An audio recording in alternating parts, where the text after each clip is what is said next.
All right. Hello, everybody. Welcome back to the Erasmus Expeditions and another episode of the Help Action video series here on the channel. This is a part of the Life by the Square Inch series, where we just kind of talk about RPGs. The Help Action is a series where I invite a guest on to discuss a specific topic. It's kind of one part interview, one part Q&A, one part topic discussion. So today, I'm very, very glad to welcome my guest, Lloyd Collins. How are you, you son of a bitch? Yeah, this is good. It's really good. Yeah, I'm good. Nothing to report. Just same old, same old. Yeah. Well, today we're going to be talking about immersion, something that I know you know quite a bit about, considering your background, which we'll get into here in just a minute. Do you want to plug your channel, or you want to save that to the end? Sure. Yeah, JarlDM on YouTube, where I do Viking games, Lord of the Rings games, other games. Yeah, check it out. You absolutely should do yourself the favor and go check it out. Lloyd's a killer DM, literally and figuratively. Awesome. We got a few people tuning in. Thank you very much for watching this evening, or if you are tuning in later on, I appreciate it very much. If you have any questions for us, go ahead and pop it over in the chat, and we will hopefully be able to get that in. We have quite a few questions from the audience tonight, so I'm hoping that we can get to all of that. Okay, so first things first. One of the things that I really like to ask most of my guests is, and I've actually heard this story before, but one of the questions that I typically ask all my guests is, how did you get started in the hobby? Where's the first time that you kind of came across this pastime? Yeah, Ian Christensen, who runs the OSG, is also in Dublin, and he put up like an ad on the Facebook page of the only game shop in Dublin. There's just one. And I saw that and I was like, yeah, okay, I'll go to that. Didn't know anybody. I didn't know Ian. And it was like me, Ian, and like 4 Brazilian dudes who like played one game. This is pretty fun. And then we found the OSG, and then I started playing from there, and I played, I don't know, just hundreds and hundreds of games really, really quickly. But yeah, that was it. That was like 2013, 2014, something like that. I think. And since then, it's become like a really major part of my life. Yeah, so it's actually a fairly relatively recent acquisition, which is really cool. Yeah, I mean, I've always been into like nerd stuff, you know, just in a general sort of umbrella term. I never really had anyone to play RPGs with. Like, my friends aren't really that into it. Like, now we play because I'm very into it, and I can talk them into it. But before that, it was always kind of like, oh, that's like a whole lot of work and a lot of extra stuff going on. So even when you saw the ad for the group, you kind of understood a little bit about what it was before you went. Yeah, because I had some D&D books that I like read, not knowing what the game was. Like, when I was a kid, I used to just like read the Monster Manual and be like, "Ooh, that's cool, that's cool," and like big numbers were good. That was like the extent of like how much I understood D&D. And even like back then, there was no, because now I think if you're like, I want to play D&D, and you Google it or you go to YouTube, there's like 800 million huge, like really popular streams and stuff. But there wasn't really the case back then. True. Very true. Awesome. Okay. Well, let's go to one of the first talking points that I've got for us then. Okay. So the phrase buy-in is thrown around a lot in the community, and it's used to describe a player's willingness to be on board, supportive, and engaging with what's presented to them. A related term that is used elsewhere is the suspension of disbelief. It's kind of the same thing, but not exactly. So what can someone do to achieve this? How can a player generate enough capital, if you will, in order to buy in and into a setting or a genre fully? It's tricky. I think it's like practice. A lot of it is practice. I think like for certain games, it's more necessary than others, because I think that you can play like kick the door in D&D without any buy-in or suspension of disbelief, really, because you can play it like a board game if you want to. But I think for like other kinds, you really need to you need the players to like take a minute and think about the world and how they fit into it and things like that. And I think particularly for horror games and things like that, you really need the players to like make the decision to be invested. And it's really like, I think that's the biggest part, is like making a decision. And like convincing them to be like, okay, like I get it. We're all like sitting around a table and we're all like just talking, but you have to like take that extra step to be like, I'm also in this other place, you know, and that's like a real place that we're all being in, you know. That's really tricky, but like that's the secret. Yeah, it's really hard to pretend that you're having this, you know, really emotional scene about the death of one of your children whenever the guy across from you is like crunching loudly on Doritos. Yeah, you know? for sure. Yeah. But yeah, there's a certain level of like it says, you know, willingness that you have to kind of suspend the things that would take you out of your immersion normally. You have to decide, like you said, to devote your attention and really kind of dive in head first. Yeah, and I think that can be even harder online because you're on your computer. Yeah. And so it can be even harder to like just have one window that's the Hangout open and not have Facebook open and Reddit open and 800 other things open. Right. So it's not, I don't think it's necessarily any easier online than it is in person. It's just the same decision that you have to make, you know? It's a little bit easier for me because if I tried to do that many things at once with my laptop, it would just cry itself into oblivion. Right. Yep. But yes, it's hard for me, even sitting at a normal table, now that I have a phone that's essentially a computer, like right in my hand all the time. Like I am one of the most people that is the most avid about not letting that distract you from the game. But there are times when I certainly find myself doing it, you know, when we get to the point where somebody's looking up a rule and combat's kind of drugged to a little bit of a stall. So I'm certainly guilty of doing it sometimes. But for the scenes where you really need to like be in it and pay attention, Immersion's certainly one of the biggest examples of what you put in, you get out. Oh yeah, big time. Yeah, I think the more willing that you are to play along and throw yourself headfirst in, truly the more rewarding of the experience. The more rewarding the experience will become. Yeah, I think like it gets easier as you play more sessions of a game and you become more familiar with like your character and like the setting and the people and stuff. I think it gets easier, but like getting back what you put in is like a really good way to put it, because like the more that you invest and the more that you go for it and like try to suspend your disbelief and try to like be in that place, yeah, you'll just get more from it, like more emotionally attached certainly to whatever you're doing, but also I think like more enjoyment, even from like if it's meta stuff like combat, which is, you know, inherently not easy to be immersed in because you're rolling dice and you're checking numbers and stuff like that. Like I still think if you like are very invested and you make the sort of decision beforehand, like I'm going to be in this game, then all of the things that you do in the game are like more worthwhile, or like they pay off more. Yeah. And there's a little bit of a stretch of an analogy, but I think it's almost like when you're at like a pool party. So when you're in the water, you're involved in whatever's going on kind of in the pool.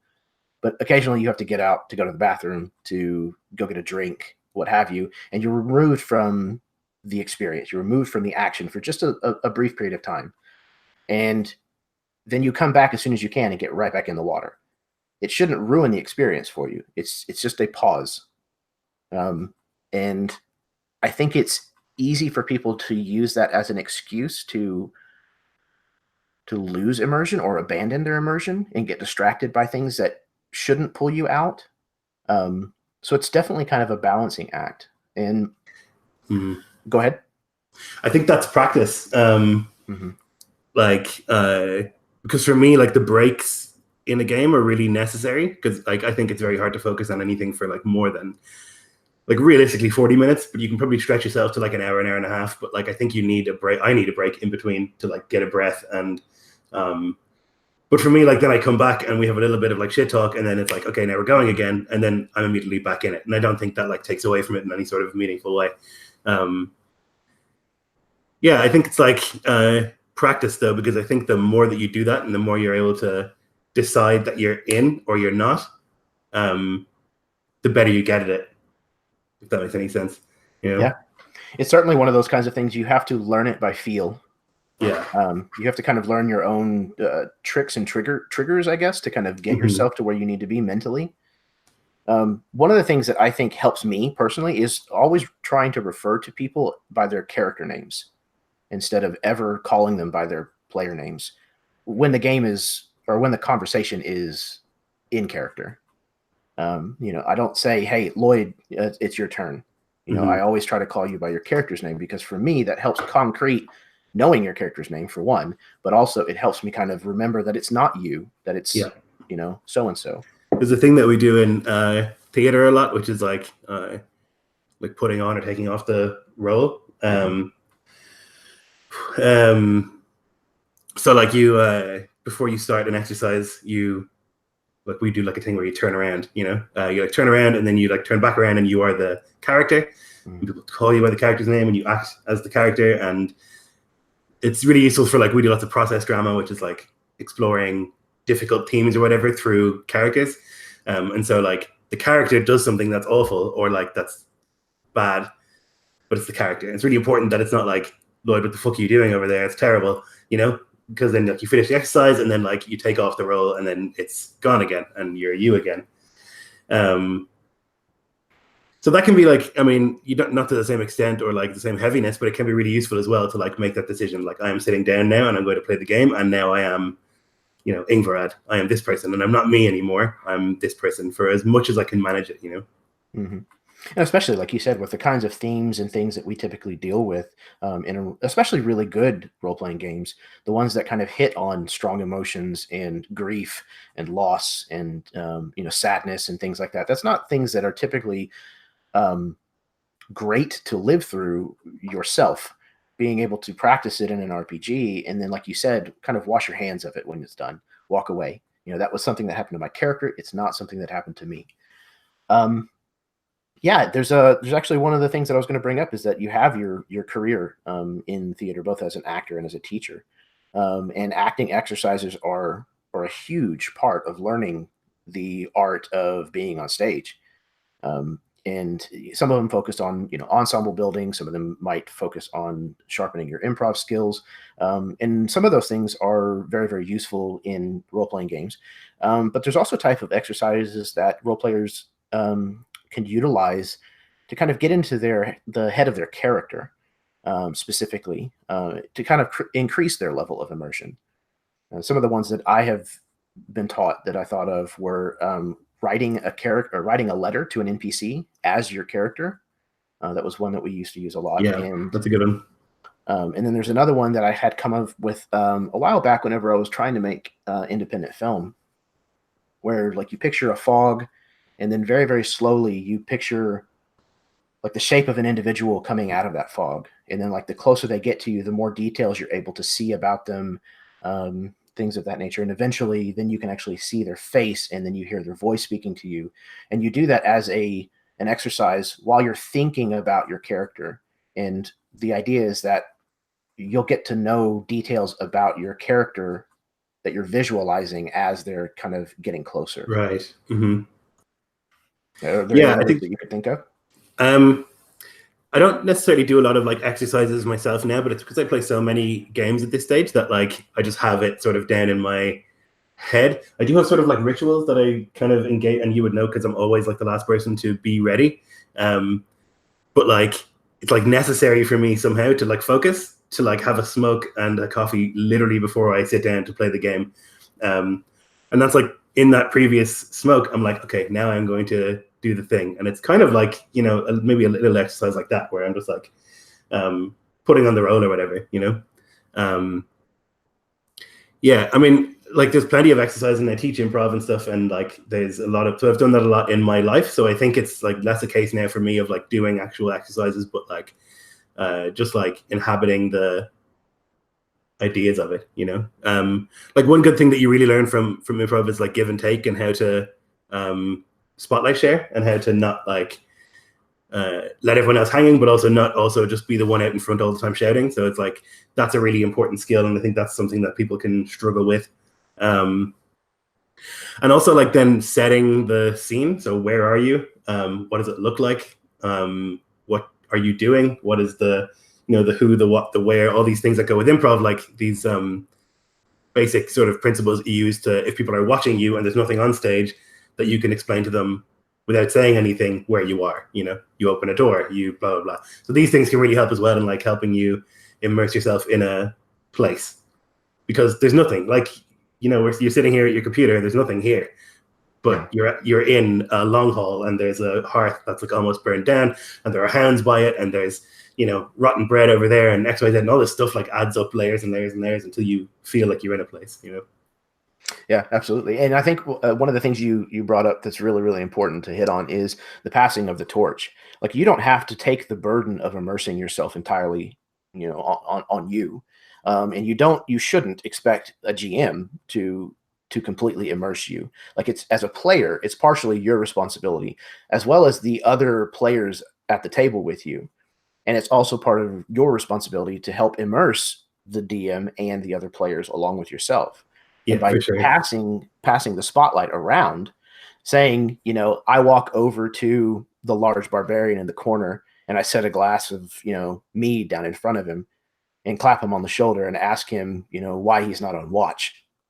You know, and all of a sudden what you've done is you've given an icebreaker to a different player, especially if like it's the first session, and you've given them a reason to immediately start role playing, instead of kind of doing the tipping their toe in the water to kind of, you know, get used to what's going on, and they're not quite sure if they found the voice for the character yet. So it kind of gives them an instant thing to grab a hold to and start building off of. Yeah. Yep. I think that's a really good point. I think it's like a really delicate thing as well, like the immersion. And it's like a word that gets thrown around a lot, like immersion. Like, it's a super powerful thing.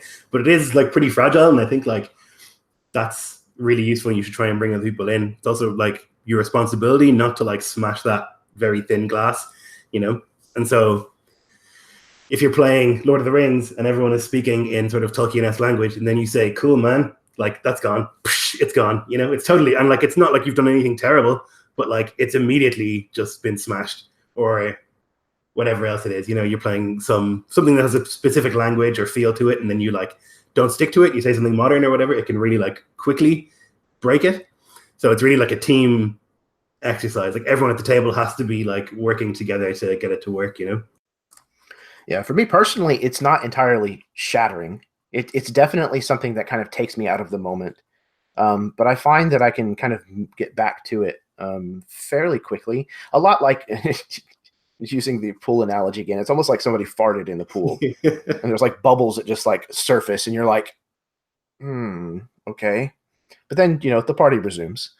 But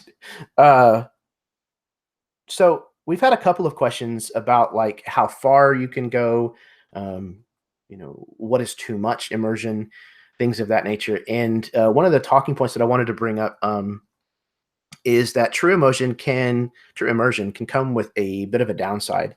And when you're that emotionally invested in a game, your mind can make the tension feel somewhat real, and it can make you feel very depleted afterwards. Some sessions can take time to decompress or come down from, almost like a high.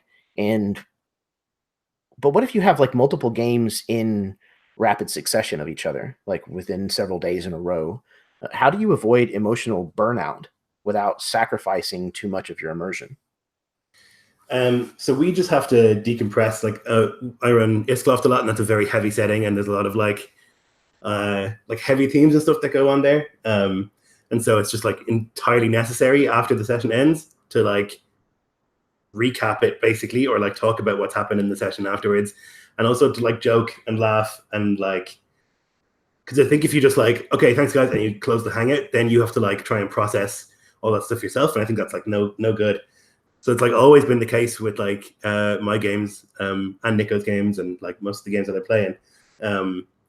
that like after the hangout, there's at least like an hour probably where everyone is just like sitting there and talking and like figuring it out and shit talking and making jokes and talking about that was intense and that was a lot. And but like in the end, like you say, because I play running a game or playing a game every day except Thursdays, I think. And so yeah, you would just be in bits. I think you would just like spend your whole days just going, oh my god, and you can't be doing it, you know. We finished Nico's Game of Thrones campaign on the other night, and it was like whatever 30 something sessions, massive campaign, so invested. And at the end of it, like we sat around for hours afterwards, just being like discussing it and what ifs and the could haves and all this other stuff. It was like really necessary because like we were all just like weeping like babies at the end of it, you know. And you can't like have that much emotion and then just be like, bam, close the hangout and leave, because then you have to like process that yourself somehow. But is doing that usually enough for you so that when you go into it, and like if you were to go into another game that was just as emotionally intense the very next night, would you feel fully recharged, or would there be like a half-life to that battery? I don't ever find that to be a problem. But I'm very used to playing a lot of games in quick succession. It's like how I started this hobby, and it's how I have continued it. So I've always kind of played many games a week. And now more than ever, I play many campaign games a week. So I think I'm just used to it. Maybe like I wouldn't recommend it if you were just getting started, because it might be a lot. Sure. But I think at this stage, like for me, I'm well able to process it and figure it out, you know. Just got to shit talk at the end. Yeah, that's a good way to unpack too. It helps you unwind, and it helps you, especially if there was tension between party members, or between like you and one of the NPCs, your character and one of the NPCs. It's a healthy step back to kind of remember, yeah, that's right. It wasn't me and this other person that were actually fighting and yelling at each other and calling each other names. You know, it's these characters that were doing it, and you can kind of remind yourself that now we're shifting back to reality. Yeah, it's also like a good time to check in with players if something was like intense or something like that. It's good to be like, were you okay with that? I didn't like, because things happen when you're improvising like a game as a GM. So it's a good sort of way to be like, sorry about that. Was that a bit weird? Was that a bit much or whatever else, you know? Like that's really important step too, I think. And Tyler in the chat said there's bleed sometimes, which like bleed from the character to you. Sure. And it's a good point about like, she does a lot of writing in the campaign she's in, and I would do that as well, and like some others, and like it's a good way to like express something that maybe you wanted to express in the session, but like either weren't able to, or like didn't have time to, or couldn't put it into words properly. But then you can express it sort of after the session in a bit of writing or however, you know. Yeah, that's a great idea. It helps you kind of again compartmentalize and pack away those emotions in your memory, process them accordingly. It's a great way to put it. So a lot of what we've kind of been talking about is how to immerse yourself more as a player, or kind of how to create better immersion for your players as a GM. But what about immersion as a GM? Like as the person running the game, how are you constantly you're constantly having to deal with things that threaten your ability to kind of be in the moment, like we talked about earlier. You know, you're referencing rules in the book, you're rolling dice, you're constantly fielding questions. So regardless of whether it's mechanical or like streaming issues, playing online, or having table awareness, like you said, of kind of like if somebody's uncomfortable, there's a lot that would threaten your immersion. So is there any kind of like secrets or tricks that you might use to kind of better immerse yourself as the GM? It can be tricky, I think, as a GM, because you have to do all the rule stuff. But I find that if you can set up like 1d4 like popcorn eating moments, then it doesn't take me out of it too much. Like if you can, like by that I mean like a moment where you set up something between two characters, or ideally they do it themselves. But if you can set up a situation where two characters or three characters or whatever are discussing something in game, in character, that's a good time for you as a GM to just go, whew, cool, great. And then you can just like watch them role play. And then like you're definitely immersed. And I think like a lot of the stuff that you're doing as a GM is unless you're running like a combat or something that has like a lot of mechanics, most of the stuff you're doing is just trying to immerse the players. Like for me, a lot of the games I run, I have like a really specific language. So like Middle Earth has a really specific sort of way that you speak. So you don't say, "Ooh, it's pretty grim here." You say, "A shadow has fallen over this place," or whatever it is. You know, it's a huge difference. It makes a big difference. So like I think if you're doing that a lot, even, and like the way that you speak makes a massive difference to the tone of the game. And so if you're playing Mech Warrior, it's all, you know, military code, and it's all like handles, and like no one is saying the actual names, and it's lots of like over. And that's one thing, and that's a tone as well, you know, in itself. And if you're playing Middle Earth, it's like I say, it's like this whole other language. So like I think as a GM, if you like, for me, the easiest way to immerse myself is to get into the language of the setting and try and like use that, and then you'll see that players do it too in response, and then like that's always kind of there, whether you're doing combat, whether you're doing whatever, you know.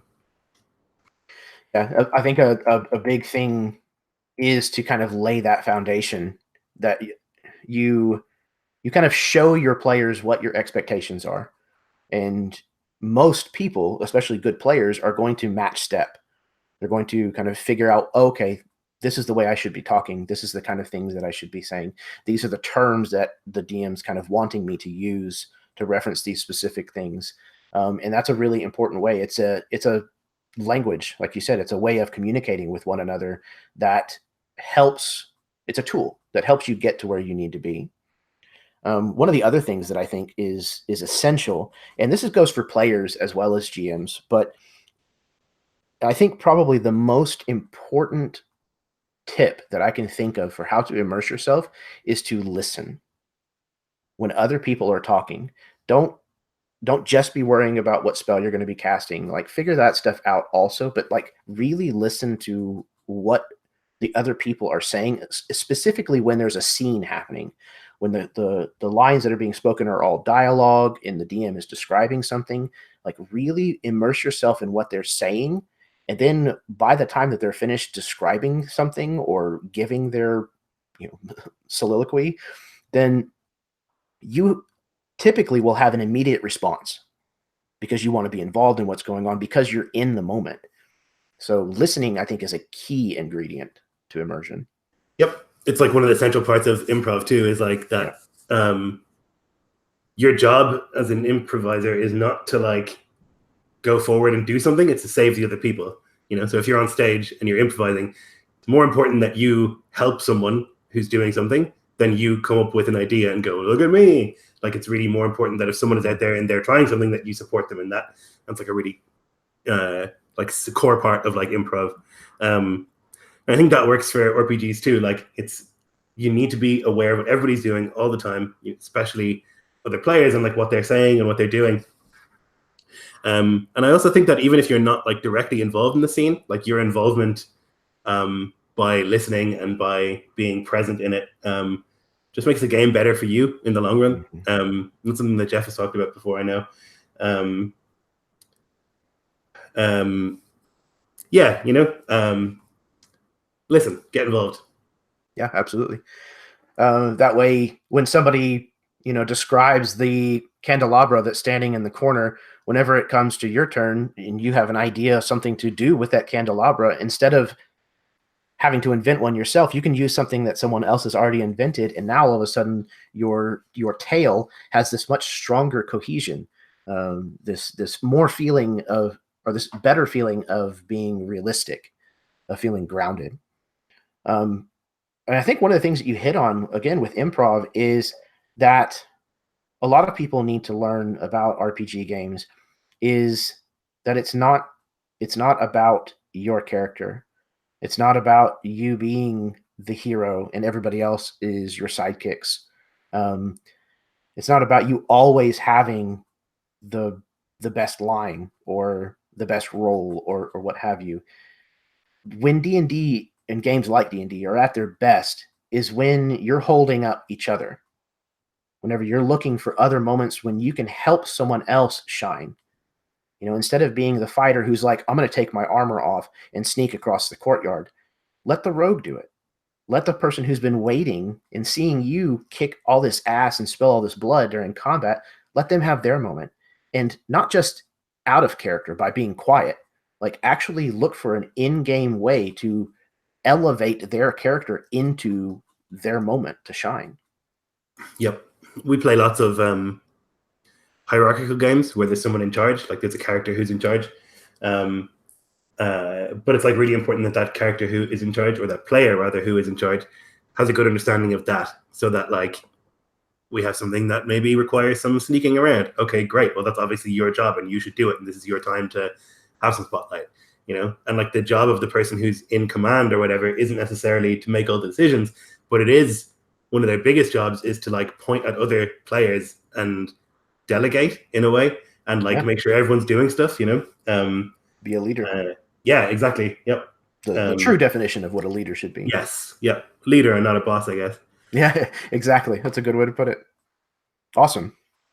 Okay. Well, we have a few questions. I have one other question for you, and then we have a bunch of questions from the audience. So I'll save my question for just a little bit here, since I've been doing most of the questions that I had already. So let's see. Karen Davies has a question that says, description is one way to help your players get immersed in the story and the world. But are there other ways that you, as the GM, can promote player immersion in game? Yes, certainly. I mean, I just talked about the language of a setting, which is a really, really big one. And it doesn't necessarily have to just be the way that people talk, but also things that exist in the setting. Like, there's a huge difference between saying that'll cost 400 Imperial credits, or it'll cost 600 hack silver, or it'll cost 30 glint, or whatever it is. You know, currency is like a really good sort of baseline for how things are in a setting. Like everything has a name, you know, and it's not always gold pieces, you know. And you've done a lot of that with like momentum and the gods and stuff, and like giving us like information on them so that we can try and tie them into like swear words and things and that kind of thing. There's a show called Rome on HBO that came out a few years ago. It's my favorite show of all time. I think it's amazing, but it's done like, it does an amazing job of like immersing you in ancient Rome. And so all of the swearing that they do relates to Roman gods. All of the gestures that they do have like real Roman meanings. And there's like a time when one of the characters curses another and he has this like strange hand gesture and stuff. There's all this stuff that like goes into making a setting feel like a real place. And it's not just like God's names, but it's like the way that they name streets and the way that they call weapons. And like all of this stuff is like, it's too much to think about, but it is important to think about, you know? The little things that like change in naming make a huge difference. The difference between a slave and a thrall is also a really big difference, you know, depending on the setting. Yeah. Alan actually brought up slang words as well as terminology. Like you said, you know, what things are called and not necessarily their proper names, you know, what people colloquially call them.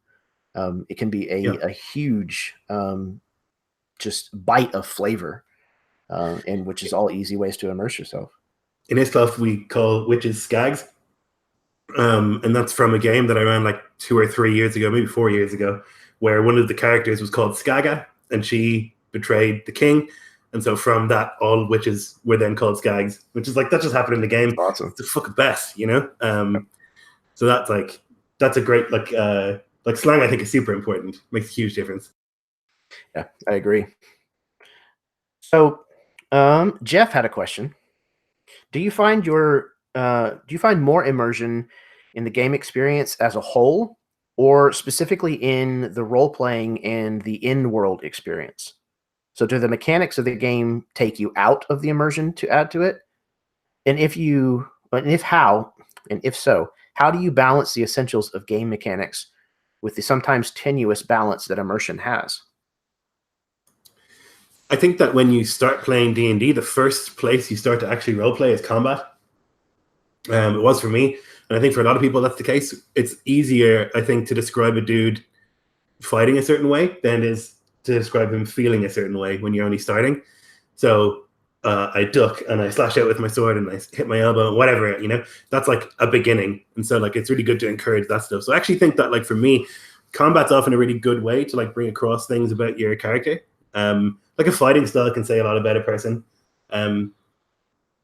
Like I think really can say a lot about a person. The difference between like Jaime Lannister and Braun is a really, really big one, and it says a lot about each of their characters, the way that they fight. Or like Aragorn and Legolas also, so massive difference. So I think like combat can be very immersive if you make the decision that it's going to be, and that's kind of all it takes. So you can easily say, okay, now it's going to combat, and now we're just going to roll dice and talk about mechanics. But also you can like make the decision to have combat be immersive, and there's like some tricks that you can do for that, like that can minimize the amount of time you spend rolling dice and talking about dice, and more time you can spend talking about the character.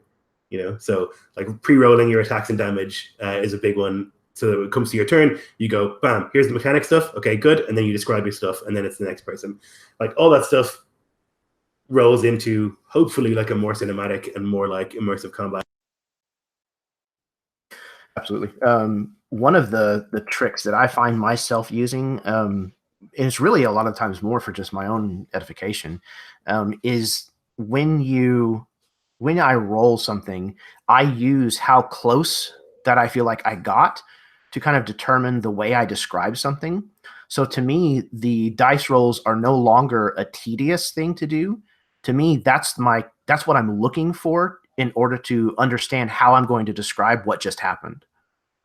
So for me, it's not something that takes me out of immersion. It's a tool that I use to try to immerse myself further, if that makes sense. Yeah, it makes a lot of sense. I think that's a really good. I think I do that too. I didn't even know that I do it, but I do. So the difference between rolling like a 4 and being like, oh, he totally missed it. He like goes to swing, but he slips and falls over. And like 1 under AC, which is like he managed to like hit, but like that's a huge thing. And yeah, I mean, it's just a different kind of role playing. It's just role playing with an extra layer on top. I think it's role playing that also involves more game than usual. Right. It's kind of like it's informative, or informed rather. It's one of those things where, especially when I'm running a game and I know what the target AC is, especially, somebody misses by 1 or 2 points. Okay, well, your blow came really close, but it glanced off of his shield, because that's, the kind of points where he's, that's what gave his AC that number. I think those are a couple of tricks that can hopefully help not succumb to mechanics pulling you out of the immersion. DBJ, DeVay Brown Jackson asked, in what ways are PCs and GMs free to circumvent the rules when a character makes a bad choice, but the player is aware of the ramifications? What responsibility, if any, does the GM have to encourage these choices? So specifically for me, I needed a little bit of clarification, but essentially, when a player is making suboptimal choices, but in such a way that it makes sense for their character to do so, how do you reward that so that it's encouraged, without ruining without undermining the rules entirely? This is a tricky one for me because I run difficult games, like mechanically difficult games, and I like that, and I like players who like make useful characters and make. So like one of the central difficulties of the games that I run, I think, is like that it's hard to be alive, which is like a really base level sort of like thing, but it's like that's the danger. Is like you might die if you're not careful, if you're not clever, if you're not lucky. There's a very good chance you'll die. So like I don't know if I reward suboptimal choices. I think that I punish them. Like not like because people are making those choices. I don't think that's like a bad thing, but I just think in like my particular play style, it leads to players who like make bad choices, are unlucky, and then die. Or can. I think like it's probably good to encourage those sort of, or that kind of, like Caius is a man who does a lot of that sort of stuff. I'm trying to think of like examples in my own games, and I think generally speaking, like people know what they're playing when they play my game, and they tend to like make the optimal choices because I have this like reputation for savagery or bloodlust, but I don't know. Yeah, it's kind of one of those things where, for me, if you're going to to do that kind of thing, and it truly feels like you're trying to further the story, then I am likely to reward that. And a couple of ways that I do that is like inspiration. To me, that's a great place to give a point of inspiration to a player in a game like Dungeons and Dragons, or fate points, or bennies, or whatever you want to call them. And this is something that I used to do, but it's a lot harder if you're running games that work off of milestone. But I used to give bonus experience points for players that would do stuff like that. Not a lot, 10 points, 15 points, but just enough as an incentive to kind of keep that going. And again, if it's just a foolish choice, if you just decide to jump across, a 70-foot chasm, then I'm not going to reward that. That's yeah. But if you choose to pick up the candle and splash the hot wax on the person instead of swinging your sword, then okay, yeah, I'll throw you a bone. I'll work with you.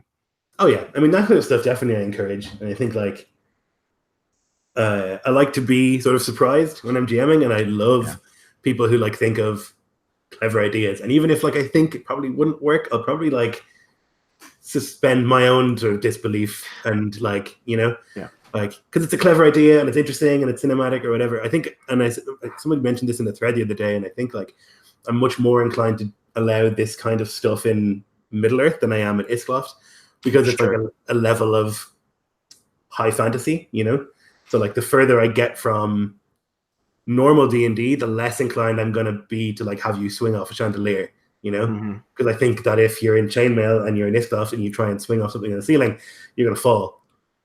It doesn't matter how cool you are, But if you're in Middle Earth, then you're walking up an elephant, or you're, whatever it is. So I think it's like a setting thing too for me, Yeah, it's absolutely one of those things where your players need to be attempting to strengthen the story and further the tone or genre that you're going for. When it becomes apparent that that's what they're trying to do, to me, that's the kind of thing that I reward, because then by doing that, it encourages the behavior, and therefore it happens more often, and your setting ends up feeling exactly the way that you want it to feel. Yeah, absolutely. Awesome. So I'm going to move over to this document that you very, very kindly dropped several of the questions into, especially the ones that came up after I printed this other document off. So we have Nicholas Bonenberger. I hope I'm not butchering that. Sorry. He says, what tools can the GM use to help players achieve immersion? What is the GM able to do to incentivize? I think we've kind of gone into that. Pretty we should just talk real quick about music, because I know you do it too. Yes, that's a good point. And people mentioned it in the chat as well. Like the creation of a playlist for a campaign, I think is really, really important. It's like maybe an hour's worth of work. And Spotify has all music basically ever made, and all genres of music, so it's like not that difficult. But like the creation of a playlist that you can all listen to at the same time is really, really, really good. Even if people are shuffling through it or whatever, just to like cement the tone. I have it like when I listen to music when I'm playing games, it's very quiet, like almost inaudible. But it's still there, and it's still like in the background, and like the tone is like reinforced through music, definitely. I agree. Yeah, I love cultivating a playlist that feels right whenever the game is run, and I find myself using the tone and the pace and things from the song to inform what I want happening in the scene. And I'm like, okay, this playlist is right. Like I did a good job putting this together. Now, obviously, you come across, the sweet, slow, love song when you've halfway through combat, and you're like, okay, well, I just gotta skip, to get back to a good one. But it's a really good way to, like, especially because I run a lot of games that have like a cultural basis. So being able to find music that kind of tricks your mind into going to that culture, the equivalent of it on Earth. So if you're playing like a Middle Eastern game, an Al-Qadim or something like that, you go get the soundtrack from the Kingdom of Heaven, from the first Assassin's Creed game, and you kind of put that all together, and it uses cultural instruments, and a lot of times, singing in a specific way that is, culturally identifiable. And all of a sudden you find yourself able to suspend the disbelief a little further, because it informs a lot of choices for you, because it'll remind you, oh, that's right, they all the men like to wear turbans, so my character's going to have a turban. And all of a sudden now you've added flavor to the game just because something got triggered in your subconscious. Yep, big time. And there's a lot of, for Iscloff, we have this big playlist of, there's lots of thankfully there are lots of modern bands that make traditional Norse music, which is great. But you can find that for basically any history setting that you're looking for. I made one for Taylor's Second World the other day, or last week when we played or 2 weeks ago when we played in the game. And there's tons of just actual Native American chanting and stuff like that on Spotify. Why is it there? Who knows? But it's great that there's so much of it, And I think you can kind of find any kind of necessary music that you need. It's definitely one of the benefits for kind of the modern age, if you will. Being able to access things like that, have access to things like that, is very, very invaluable for me. So yeah, music is a fantastic point. Okay, Caius's is very long, but thankfully you were a doll and you went through and highlighted or bolded the actual questions. So I'm gonna hop down to that. Is it possible to be too immersed? That's kind of one of the first points that he brings up. I don't know. I don't think so. It's because I was in this game. Caius screamed at 4 o'clock in the morning because he was so invested, and that's great. That's the dream. That's what I want from my players, is to be so invested that they shout, But we talked about, it can be very intense. So if you're very, very invested in a very, very heavy setting, that can be maybe problematic if you don't have the tools to deal with it. So if you're not able at the end of the session to stand up and brush it off and go back to your normal life, then I think it can be tricky, or maybe even dangerous, to put yourself in a setting that's very intense, or includes seriously heavy themes and but overall I would say no. I think more immersion leads to a more fun time, or a more interesting time almost all the time. I'm curious then, what is your experience or your opinion on method acting, true method acting? So I've never really done anything like that, and I don't encourage it necessarily because I teach mostly young people. I don't really encourage it there either. I think if you're a professional Hollywood actor, it's probably really good. And I think Daniel Day-Lewis, is a good example of that guy can really, really act.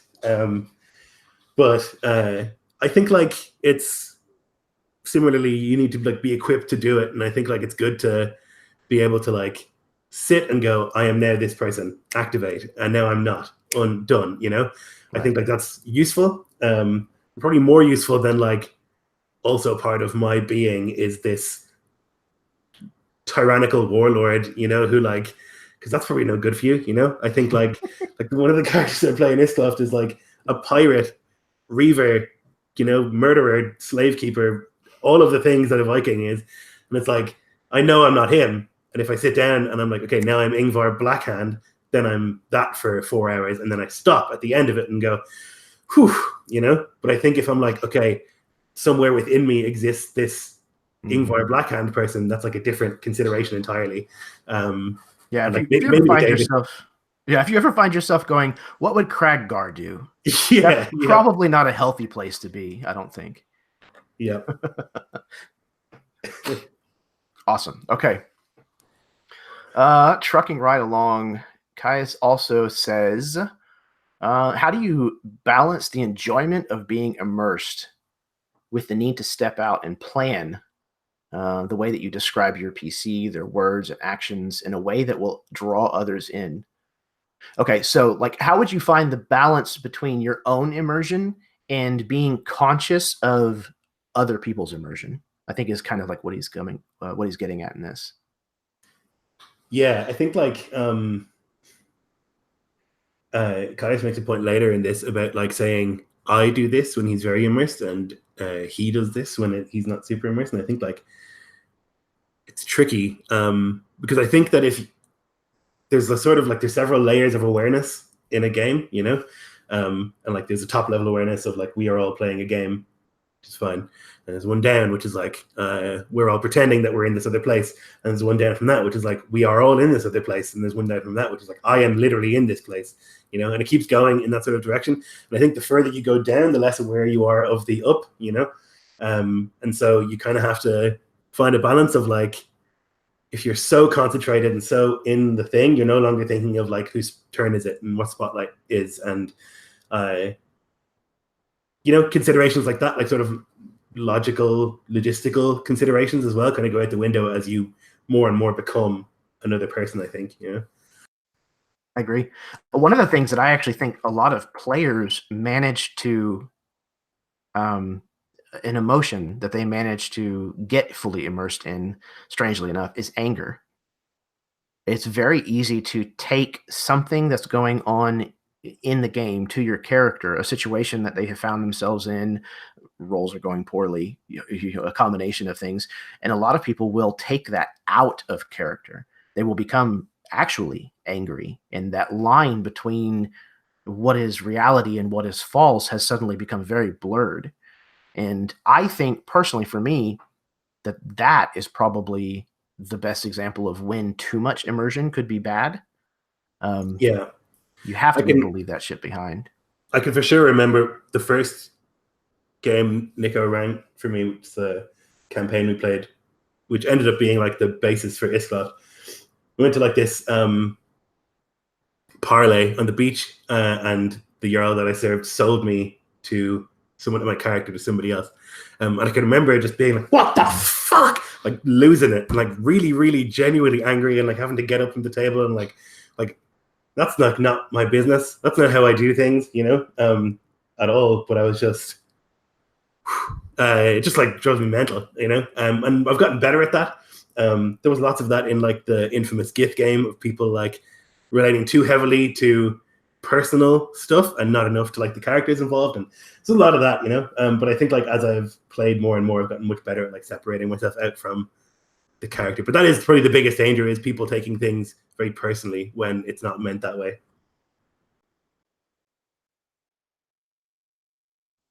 Yeah, I would have to agree. So it looks like we might have worked through all the other questions that I can see so far. I do have one more question for you. Sure. I think it's safe to say that you are a true blue, dyed-in-the-wool cynic. And what I mean by that is that you know exactly what you like and what you don't, more importantly. So when something happens in a game where it might normally elicit an eye roll or a sigh or something that would take you out of your immersion, how do you get past that? How do you maintain your immersion despite that kind of a distraction, if you will? I find that like the stuff that annoys me much more after the game is done, on reflection. So I think that like when I'm playing a game, even if something happens that I'm like, huh? Really? Huh?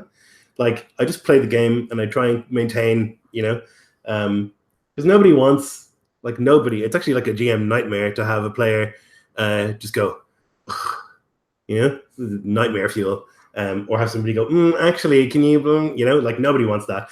So I think like, just like, because for me, I think I always will like spend some time after a game thinking about it. And I think that's when sometimes things will click with me, or like I'll think, that was a bit weird. I didn't really like that, or whatever else, you know. I think most of the time it's just like my own issues, like that make me, you know, I don't think it's like anything necessarily bad that a GM does or like, or a player does or whatever. Mostly it's my own sort of biases and like you say, yeah, I'm super specific about what I like and what I want.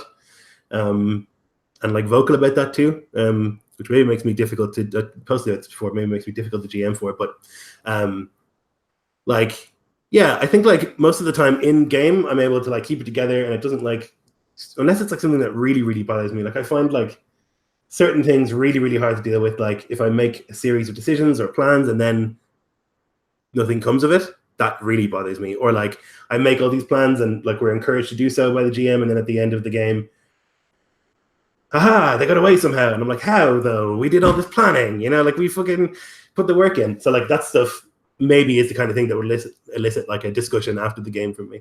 But I think also it's important to realize that like most of the time we're like on stream and we're recording games, and like nobody wants to stop in the middle of that to like have a discussion about how I feel this isn't what I wanted, you know, like nobody wants that. So like if you need to say something, then say it to the GM after the game. But really I would recommend like first thinking about if it's even necessary for you to say something, you know, because most of the time it's just your own business, you know. Yeah, I couldn't agree more. And there's certainly, you know, things that I think everybody has experienced at some point or another, especially if you play under a multitude of DMs. I mean, but to me, like that's how you cultivate your style. That's how you decide the things that you like and don't like and what to implement into your own games and what you're not going to implement into your own games. And furthermore, as a player, that's the kind of thing where when a DM does it to me, I'm like, that's what that looks like from this side. Oh, okay. Well, then I either need to change the way that I'm doing it because I don't like being on the receiving end of that, or maybe I just need to rethink including that in my game or whatever. Like it informs you. It gives you knowledge. Yeah. Cool. I think there is another question. Go ahead. There's just a couple of questions in the chat if you wanted to answer those. Absolutely. These people are so well trained. They put question before the question. I posted that at the very, very beginning. It's a trick that I learned from Dotes. It's great. We did it on Bias Cast a long time ago. Okay, somebody asking where can you buy Iscloft? You can't yet. It'll get off my case. It'll be on drive-thru eventually. And then Taylor asks, how much are you willing to suspend disbelief? Does it vary if it's a one-shot versus a campaign? Ooh, good question. I think my investment skyrockets over time. So like in a campaign, I'm just so much more invested. And the longer it goes on for, the more insane that sort of investment becomes. Like I said, to the point where like after the Game of Thrones game that we finished, like my character and Taylor's character and Jack's character like walked home to our castle that we hadn't seen in like 30 seconds. I was just like overwhelmed by it. I was like, it's like weeping like a baby, you know? And it's like, it wasn't even that emotional a thing, but like we just made it home and it was crazy. I was so invested after so many sessions and all the stuff that we've been through. So I think like it's natural to like be more invested in the campaign because you've spent so much more time with the characters and with the setting, you know? I think that makes sense. Yeah, and for me, like I don't have a problem getting invested in one-shots, but it's a different kind of investment. I'm much more invested in the moments, the actionable moments in a one-shot. You know, I really want to see what's going to happen when, you know, we jump the speeding bus over the gap in the freeway. You know, I really want to see what's going to happen when we finally reach, you know, this person that we started chasing at the very, very beginning of the one shot. These real small moments I get more invested in and excited to see the outcome of. And in a campaign, there's a lot more of a slow burn kind of investment. You know, I like seeing things play out in a long game in a campaign. Yeah. Yep. I think like I much prefer that now. I used to be really so into one shots because I like the sort of punchiness of a one shot. Like you begin, bam, bam, bam, bam, bam, done. You know, that's great. But now I think like the more drawn out and long and winding and weird that you can make a campaign, the more that I get out of it now, I think, you know. And I don't know like where that change happened, but for me it's like I'd much rather have like 10 sessions of us sitting around you know, whatever. Like we play a Hordelands game where we're all Twiggins from Faerun. There's a lot of sitting around, like we're all siblings, a lot of sitting around and like joking. And God, I would just do that forever. Just hook it to my veins, you know. Like, and it's not that exciting. I just love it, you know. And I think that stuff like much more now is my cup of tea, as opposed to like set pieces and explosions and all the rest. But I think it's just like a changing sort of taste thing, you know? Yeah, for sure. And I find myself, there's certain ideas that I don't think would play well as a campaign. And that's what I run as one shots. I'm like, no, this needs to be, like you said, punchy. This needs to be, spaceship chases and, lots of really quick gunfights and things of that nature. Or, this needs to be a very quick delve into, a part of a dungeon, not a whole dungeon delve. So I think there's certain things that work better as one shots, and I enjoy both styles of play very, very much. Um, and I think a lot of that has to do with because of the level of investment that I like to put into those, um, even if it is different from one to the other. Good question. Okay, I only see one more that I can count in the chat here. This is by Keith Foyston. A player is invested in the game. Since level 1, they have been there. Now, level 7, and their PC dies. So I guess the question is, how is there something that you can say or a trick for that person to not lose their emotion or their immersion rather in that moment? We in Against the Shadow got to like 26 sessions before a character died, and then 2 characters died at the same session.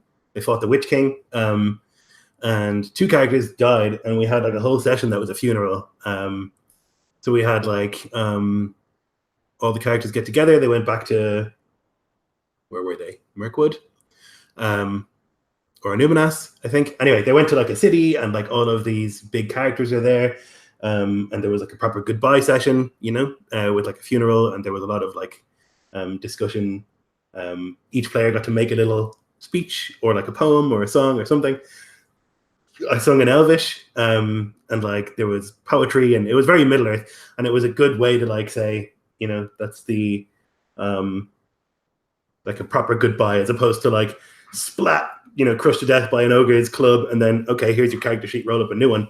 Like you need, I think, if you've been invested in the game for that many sessions, you need to like take some time to like process it, because it's like not like a real person has died, but you're still invested in this person, this imaginary person, and they're not going to be around anymore. So it's good to like process it. I agree, and it helps in my experience to give a character's death its proper weight. It not only helps, like you said, deal with it as a player, deal with that loss, but also it's a chance for you to tell a really fun and interesting beat in the story. Like instead of making it a cliff note that, oh yeah, and by the way, so and so died, and then they started playing so and so, it's and then this character died, and it tore us apart, and maybe even we ended up having to go and then quest to go do this other thing, all because that happened. One of the things that I love doing is for death to not be the end for a character. Now, obviously, I don't run my games quite the same as like a setting like Iskloft, where death is like pretty finite, and that's it. I run a lot of my settings to be a little more high fantasy. So when you get higher up in level and more experience and wealth, there is a chance of coming back. But it's not always just the cleric drops a spell and now you're back. One of the campaigns that I ran, my wife's character actually was killed, and she was an assassin. And she actually met with the god of death, who essentially made a deal with her, because that happened to be the temple that they took her to, because it was the closest one.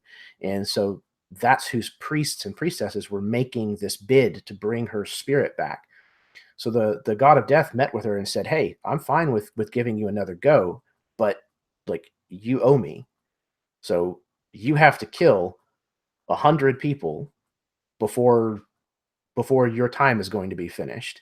And if you don't, if you take your time, I'm going to make it a living hell for you. Everything you've ever loved is going to Right. die all around you. So she made the deal and she came back with this like, strange marking on her, but she did come back to life. But now it gave her character this entirely new layer to play with. So I don't think death Yeah, has that's to be cool. something that's feared in games like fantasy games, especially. No, I think it's like and even if it is final, I think like it's meaningful. Like I think the worst thing you can do is like I say, splat. Okay, that dude's dead. I'm gonna play his twin brother. That was Glork. Now this is Blork. And it's like, get out of here with that. Nobody wants that. Because you want to play a half-orc barbarian. Like, okay, I get it. Like maybe, so I think like as long as it's something, as long as like the death is like something, whether it's like a few, because in that campaign, that Against the Shadow campaign, now when they meet people, they're like, oh, where's the dwarf that was with you? We heard like lots of tales about this dwarf or whatever, so I think like that's a really good way to do it. I also think like options like that, and that feels very sort of fantasy, like the idea that you could like speak with a god and make a deal. Like I like that, and feels like appropriate, sort of mythological even. But yeah, just don't make it nothing. Yeah, I agree. I think that's probably the biggest disservice that you could do to a death, as well as standing up and trying to flip the table over because you're pissed off, which I have also heard of people doing, which is unfortunate. Nobody's got time for that shit. Absolutely not. Another question that Nicholas asked that Taylor reposted for us. Do you feel that the system can hinder or help immersion in any way? I think that it can do either, depending. For me, I know 5th edition D&D so well now that I think it really helps. Like I don't think it's necessarily like a low mechanics game, but I know it inside out.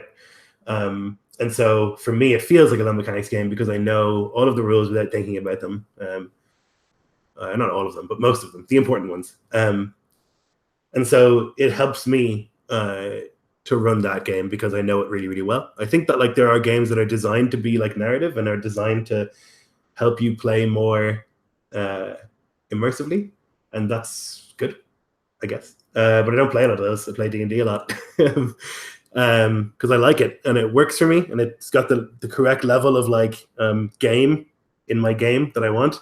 Because I've said this before as well, if you're not going to play a game, then you're not playing a role-playing game, really, to me. If there's no like challenge and no like actual game part to the game, then you might as well just like sit around and improv. That's like also really fun. I'm not like trying to say that's not good, but like I want to play D&D because there's also a game involved, and like a challenge. So yeah, I think like it can make a huge difference. And people talk a lot about Powered by the Apocalypse games and that they're very good for narrative. Haven't really played a lot of those or any of those. Fate as well is another one that gets a lot of like love, but I think Fate's very gamey for a narrative game. But yeah, I think it can make a difference. I imagine like it's really hard or much harder initially to like play something like high level Pathfinder and keep that sort of immersive because there's a lot of mechanics going on there. But I imagine like D&D, if you play it enough, you just know it. Yeah, I think you hit the nail on the head. I think familiarity with the rules in the system is more important than what system you're using, because really, for immersion to work properly, you have to increase your level of comfort.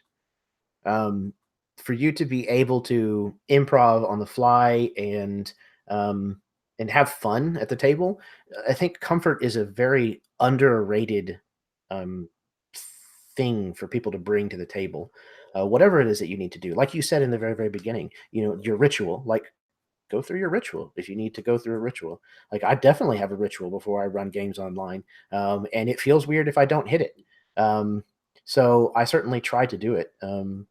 And if you're comfortable with a rule system, then you're not going to spend as much time looking them up. You're just going to be able to make a call on the fly and move forward, which I think is really that's the key to not losing immersion. I think it's not having anything that takes you out of immersion. It's the period of time that you're going to spend out of immersion before you can get back in.